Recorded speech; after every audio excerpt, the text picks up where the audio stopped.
हमारा next topic है endoplasmic reticulum.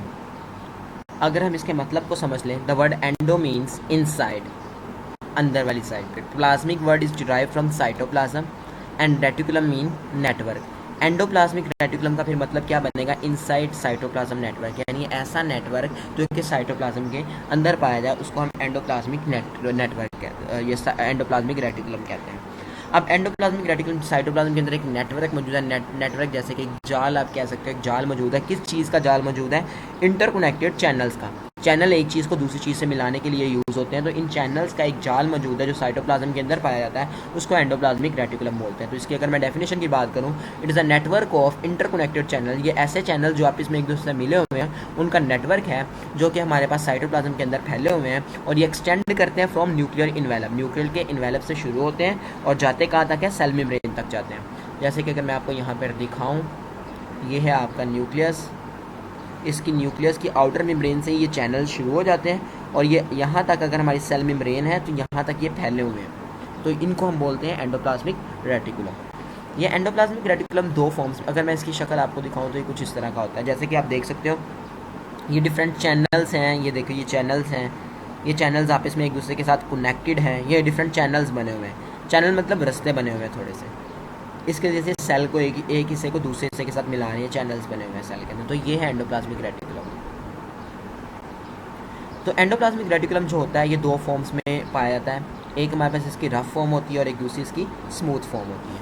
तो यहाँ पर मैंने एंडोप्लाज्मिक रेटिकुलम बना दिया है। आगे हम इनकी जब फॉर्म्स को पढ़ेंगे तो मैं आपको इसको भी एक्सप्लेन करूँगा।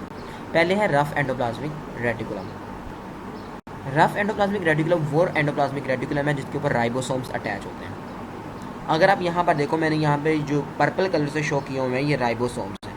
पर्पल कलर से जो शो है ये क्या है? राइबोसोम। तो ये जिस साइड पे ये राइबोसोम अटैच है, ये जगह थोड़ी सी रफ लग रही है, तो इस एरिया को हम बोलते हैं रफ एंडोप्लाज्मिक रेटिकुलम, क्योंकि इसकी अपीयरेंस राइबोसोम अटैच होने की वजह से रफ हो जाती है। ये राइबोसोम वही है जो कि प्रोटीन बनाने वाले होते हैं, जिनको हम पहले पढ़ चुके हुए हैं। तो इनका फंक्शन क्या होगा? इनका फंक्शन होता है प्रोटीन सिंथेसिस, क्योंकि इनके ऊपर राइबोसोम पाए जाते हैं।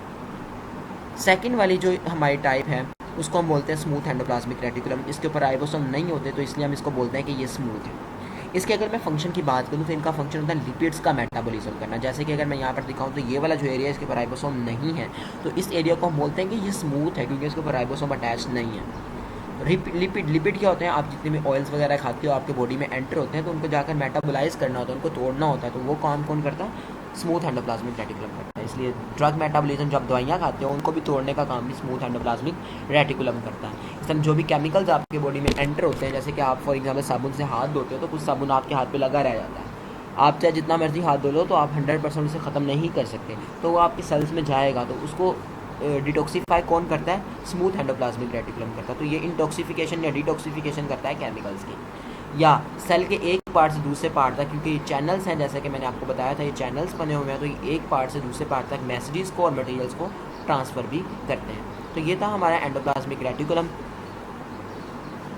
इस वीडियो को मैं यहाँ पर एंड करता हूँ। मिलते हैं नेक्स्ट वीडियो में, तब तक के लिए अल्लाह हाफिज़।